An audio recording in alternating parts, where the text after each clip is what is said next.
नमस्कार दोस्तों, Dhanuka agree academy में आपका स्वागत है। आज का हमारा जो टॉपिक है डेवलपमेंट ऑफ सीड के बारे में। ठीक है, डेवलपमेंट ऑफ सीड क्या होता है? सीड जो बीज होते हैं, फसलों के जो बीज होते हैं, ग्रेन होते हैं, वो बनते कैसे हैं, उनका पूरा डेवलपमेंट कैसे होता है, ये इन सब बातों में आज हम बात करेंगे और यही हमारा जो है मेन टॉपिक है। तो मैं आपको बता दूं, जब मैं सीड डेवलपमेंट के बारे में पढ़ रहा था तो मुझे पता चला कि ये जो प्रोसेस होता है ये एक सिस्टमेटिक प्रोसेस होता है और बहुत जल्दी नहीं हो जाता है। तो इसके लिए बहुत सारे जो प्रोसेस होते हैं उनसे गुजरना पड़ता है एक सीड को, तब जाकर वो बनता है पूरा कंप्लीट सीड। ठीक है, उससे फिर बेबी प्लांट बनता है। तो हम सीड फ्लावर से लेकर के सीड के पूरे डेवलपमेंट तक के आज हम पढ़ेंगे।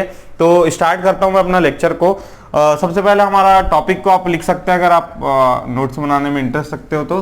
सीड डेवलपमेंट हमारा टॉपिक है। सीड डेवलपमेंट हमारा टॉपिक में हमको कुछ हिंदी नाम की जरूरत पड़ेगी, इसलिए मैंने यहाँ पर ट्रांसलेट करके लिख दिया है।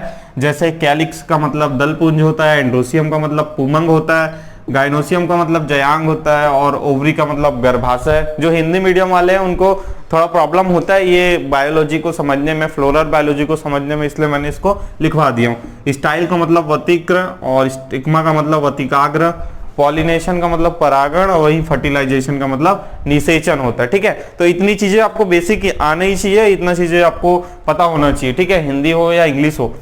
अब हम बात करते हैं जो डेवलपमेंट ऑफ सीड होता है उसमें हमको किन किन बातों को देखना है, कौन सा इसके अंतर्गत जो है सब टॉपिक होगा जो इंपॉर्टेंट है। जैसे यहाँ पर मैं लिखाया हूँ फ्लावर स्ट्रक्चर। तो हमको सबसे पहले सबसे फर्स्ट जो है हमको ये जानना पड़ेगा फ्लावर स्ट्रक्चर क्या होता है। ठीक है, फ्लावर स्ट्रक्चर जो है उसको मैंने साइड में यहाँ बनाकर रखा हुआ हूँ। फ्लावर स्ट्रक्चर को आप देख लीजिए पहले।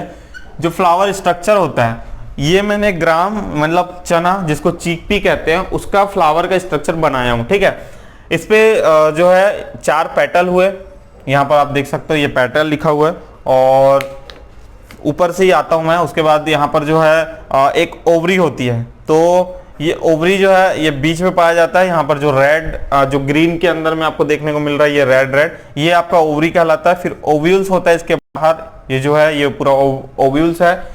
और यहाँ पर एक छोटा सा माइक्रोपोर होता है जिससे कि जो पॉलन ट्यूब होता है वो अंदर जाता है और फर्टिलाइजेशन करता है। फिर ये जो आउटर जो लेयर होता है ये ओवरी के बाद में वो सेपल कहलाता है। मतलब सेपल जो ग्रीनिश भाग होता है, आप फ्लावर में देखे हो छोटा सा ग्रीनिश भाग होता है, वही सेपल कहलाता है। और यहाँ पर एक नेक्टरी ऑर्गन होता है या नेक्टरी स्टोर का वहां पर जो है जगह होती है जहां पर नेक्टर स्टोर होता है। नेक्टर किसको कहते हैं?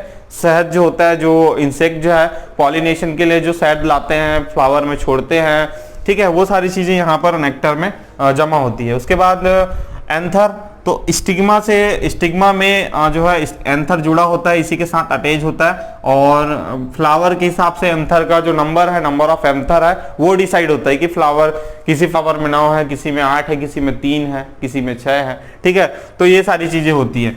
और स्टिग्मा, ये जो आपका मेन ग्रीनिश भाग जो दिखाई दे रहा है ये स्टिग्मा कहलाता है। फिलामेंट, जिससे जो है एंथर जुड़ा हुआ होता है, ओवरी से फिलामेंट निकला हुआ होता है और यहाँ बाहर में एक एंथर बना देता है। ठीक है, तो जितने एंथर होंगे उतना फिलामेंट्स होगा, इसमें कंफ्यूज नहीं होना। जितना एंथर उतना ही फिलामेंट्स होंगे, क्योंकि फिलामेंट्स इस तरीके से जुड़े होते हैं। ये फिलामेंट्स है, एंथर जितने फिलामेंट्स उतने एंथर होंगे। ठीक है, अब ये चीजें हो गई, फ्लावर को आपने समझ चुका है। अब हम देखते हैं ये जितने भी मैंने ऑर्गन्स बताया आपको, petal, anther, stigma, filaments, ovary, ovule, सब सारी चीजें, ये ओवरी और ओव्यूल को छोड़ करके जो बाकी चीजें होती है उसको हम एसेसरी ऑर्गन के नाम से जानते हैं। एसेसरी ऑर्गन को हिंदी में अगर समझे तो सहायक जो है सहायक अंग कहते हैं उसको। तो सहायक अंग फ्लावर के सहायक अंग है ये सारी चीजें जो है इनको हेल्प करते हैं किसी ना किसी रूप में। अब आगे हम देखेंगे कैसे ये सारी चीजें हेल्प करती है। उसके बाद दूसरा इसका जो काम होता है protection of ovule and ovary. मैंने आपको बोला ओव्यूल और ओवरी को छोड़ के सारे एसेसरी ऑर्गन्स है, मतलब ये सबसे मेन होता है। इसमें यहीं से जो है एक बेबी प्लांट तैयार होता है और यही जो है एक लिविंग पार्ट्स होता है सीड का। ठीक है, आपको याद रखना है ओवी और ओव्यूल, इसमें न्यूक्लियस भी पाया जाता है। तो ये जो चीजें होती है इसको प्रोटेक्शन करने के लिए सारा एसेसरी ऑर्गन बना होता है। उसके बाद हम देखेंगे सेकंड, फर्स्ट तो हो गया आपको, और भी अच्छे से आप देख सकते हो, आपको अलग अलग फ्लावर के अलग अलग फ्लावर स्ट्रक्चर मिलेंगे। ठीक है, दूसरा आता है पॉलिनेशन। तो फ्लावर के स्ट्रक्चर को हम समझने के बाद में हमको समझना है पॉलिनेशन क्या होता है। तो दोस्तों मैं बता दूं पॉलिनेशन के बारे में मैं ऑलरेडी वीडियो बना चुका हूं, तो आप प्लांट ब्रीडिंग के प्लेलिस्ट में जाके पॉलिनेशन क्या होता है ये सारी चीजें आप देख सकते हो। तो पॉलिनेशन को मैं थोड़ा सा ब्रीफ करता हूं कि पॉलिनेशन दो तरीके से होते हैं, एक होता है आपका सेल्फ पॉलिनेशन होता है, एक होता है क्रॉस पॉलिनेशन। सेल्फ पॉलिनेशन में खुद के ही जो फ्लावर के अंदर जो कंप्लीट जो फ्लावर होते हैं जिसमें आपका एंथर, स्टिग्मा और पोलन वहीं ओवरी सब पाया जाता है, वो खुद के ही ओवरी में फर्टिलाइज हो जाता है। ये प्रोसेस को सेल्फ फर्टिलाइजेशन कह देते हैं, सेल्फ पॉलिनेशन कह देते हैं। और जो है क्रॉस पॉलिनेशन में जो आउटर सोर्स होते हैं वो इंसेक्ट के द्वारा जो है कहीं से पॉलन लाया जाता है, वो जो मेथड है वो जो प्रोसेस है उसको क्रॉस पॉलिनेशन कहते हैं। तो ये दो चीजें होती है। और एक होता है ऑफ्टन पॉलिनेशन। तो ऑफ्टन पॉलिनेशन जो है वो दोनों का कंबाइंड मेथड है, जिसमें ये रूल्स नहीं होता कि इसमें सेल्फ ही होगा या क्रॉस ही होगा। वो ऐसे जो फिनोमिना होते हैं उसको ऑफ्टन पॉलिनेशन कह देते हैं। तो ये सारी चीजें कंप्लीट डिटेल उस वीडियो में मिलेगी, आप उसको देख सकते हो। फिर नेक्स्ट अपन बढ़ते हैं फर्टिलाइजेशन। तो फर्टिलाइजेशन जो होता है वो एक प्रोसेस है पॉलिनेशन में। जब पॉलन जाता है स्टिग्मा में तो एक दूसरे को वो फर्टिलाइज करते हैं, तो वो हिंदी में उसको निषेचन कह देते हैं। और फर्टिलाइजेशन का भी जो टॉपिक है वो भी डल चुका है, तो फर्टिलाइजेशन को इंडिविजुअल आप समझ सकते हो। उसके बाद रिप्रोडक्शन। तो रिप्रोडक्शन जो है ये मतलब स्टेप बाय स्टेप अपन चल रहे हैं, पहले फ्लावर देखे, फिर पॉलिनेशन देखे, फिर फर्टिलाइजेशन देखे, फिर हम रिप्रोडक्शन देख रहे हैं। रिप्रोडक्शन में दो तरीके से रिप्रोड्यूस होते हैं कोई भी फ्लावर, ठीक है। जो एंजियोस्पर्म है, जो प्लांट की जो किंगडम होती है, उस किंगडम में जो रिप्रोडक्शन होता है वो दो तरीके से होता है। एक तो होता है सेक्सुअल रिप्रोडक्शन और एक होता है एसेक्सुअल रिप्रोडक्शन। सेक्सुअल रिप्रोडक्शन में मेल और फीमेल दो चीजों का क्या होता है, फ्यूजन होता है। किसका किसका, मेल प्लस फीमेल का जो है फ्यूजन होता है, तब जाकर ये रिप्रोडक्शन होता है। तो ऐसे रिप्रोडक्शन को हम सेक्सुअल रिप्रोडक्शन कह देते हैं, और जिसमें मेल फीमेल गैमेट का फ्यूजन नहीं होता है उसको हम क्या कह देते हैं, एसेक्सुअल रिप्रोडक्शन कह देते हैं, मतलब अलैंगिक प्रजनन कह देते हैं। अलैंगिक प्रजनन के एग्जांपल आपको याद होगा, वेजिटेटिव प्रोपगेशन, जो कटिंग, बर्डिंग, ग्राफ्टिंग, ये सारे वेजिटेटिव प्रोपगेशन है, यही एसेक्सुअल रिप्रोडक्शन है। और एपोमिक्सिस, पार्थेनोजेनेसिस और पार्थिनोकार्पी, ये सारी जो चीजें होती है ये भी आपके जो है वेजिटेटिव प्रोपगेशन या फिर आपका एसेक्सुअल रिप्रोडक्शन के अंतर्गत आता है। उसके बाद में रिप्रोडक्शन आप समझ जब जाओगे तब आपको पढ़ना पड़ेगा स्पोरोजेनेसिस। स्पोरोजेनेसिस जो है पोलन के अंतर्गत होता है, पोलन में स्पोरोजेनेसिस होता है। दूसरा उसके बाद हम पढ़ते हैं गैमेटोजेनेसिस, जिसमें गैमेट्स जो बनते हैं और उसके अंतर्गत जो प्रोसेस होता है उसको पूरा गैमेटोजेनेसिस बोलते हैं। उस गैमेट का बनना ही गैमेटोजेनेसिस कहलाता है। उस पोलन, उस स्पोर का ज्यादा मात्रा में देन हम देखेंगे एम्ब्रियोजेनेसिस। अब आपका स्पोरोजेनेसिस कंप्लीट हुआ, उसके बाद गैमेटोजेनेसिस कंप्लीट हुआ, उसके बाद एक एम्ब्रियो बनता है, और एम्ब्रियो के बनने के प्रोसेस को हम एम्ब्रियोजेनेसिस कह देते हैं। बस इतना ही आप समझो, आगे मैं सारी चीजों को बहुत डिटेल से करूंगा, ठीक है। उसके बाद डेवलपमेंट ऑफ एंडोस्पर्म। क्योंकि एम्ब्रियोजेनेसिस जैसे ही होता है उसके बाद एंडोस्पर्म बनता है। एंडोस्पर्म जब बनता है तो उसके बाद में एक प्रोसेस होता है सीड कोट का बनना। तो जो बीज के जो आवरण होते हैं, जो आप ग्राम का सीड देखो या कोई सीड देखे होंगे, उसमें एक आवरण होता है, सीड कोट बोलते हैं उसको। तो वो सीड कोट का फॉर्मेशन होता है।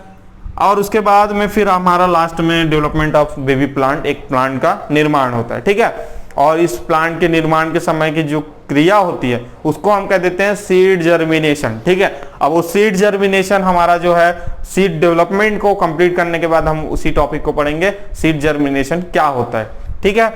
तो आपने समझ लिया, जितने भी हिंदी मीनिंग है उनको आप स्क्रीनशॉट लेकर के पढ़ सकते हो। और क्या क्या टॉपिक सीड डेवलपमेंट के अंतर्गत वो पढ़ना है हमने देख लिया।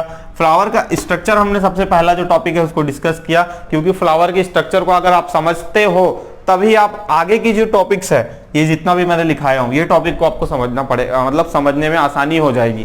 तो रिक्वेस्ट है आप उसको अच्छे से समझ लीजिएगा फ्लावर स्ट्रक्चर को। अब हम बात करते हैं पॉलिनेशन को, मैंने समझा चुका हूँ, फर्टिलाइजेशन क्या होता है ये हम आगे देखेंगे। उसके बाद रिप्रोडक्शन जो है, रिप्रोडक्शन को भी हम समझ चुके हैं कि क्या होता है, और इससे रिलेटेड वीडियो भी बन चुका है। हम आज का जो टॉपिक है हमारा जो सीड डेवलपमेंट है, इसमें हमने इतनी चीजें समझ गई। अब हम देखेंगे फ्लावर के स्ट्रक्चर में हमने ये भी देख लिया कि एंथर कहाँ पाया जाता है, और एंथर के अंदर क्या होता है, पॉलन होता है, ठीक है। याद रखना, एंथर के अंदर क्या होता है, पॉलन होता है। और पॉलन के कंप्लीट स्ट्रक्चर का जो वीडियो है वो भी मैंने डाल चुका हूं।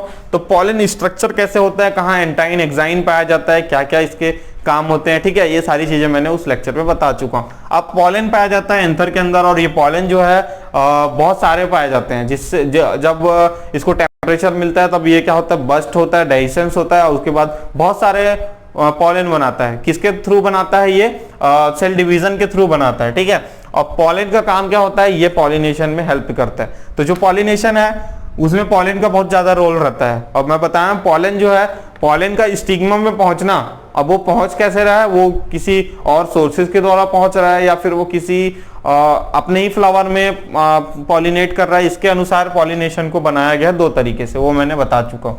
अब हम देख लिए पॉलिनेशन हो गया। अब जो है वो स्टिग्मा जब पॉलन जो है स्टिग्मा में पहुंचेगा तो उसके बाद का जो प्रोसेस होता है उसमें जो वो लिक्विड जो होते हैं वो मिल जाते हैं, वो सारी प्रोसेस फर्टिलाइजेशन के अंतर्गत आता है, ठीक है। अब हम देखते हैं स्पोरोजेनेसिस क्या होता है। तो मैं इसको रफ करके आपको स्पोरोजेनेसिस के बारे में बताता हूँ।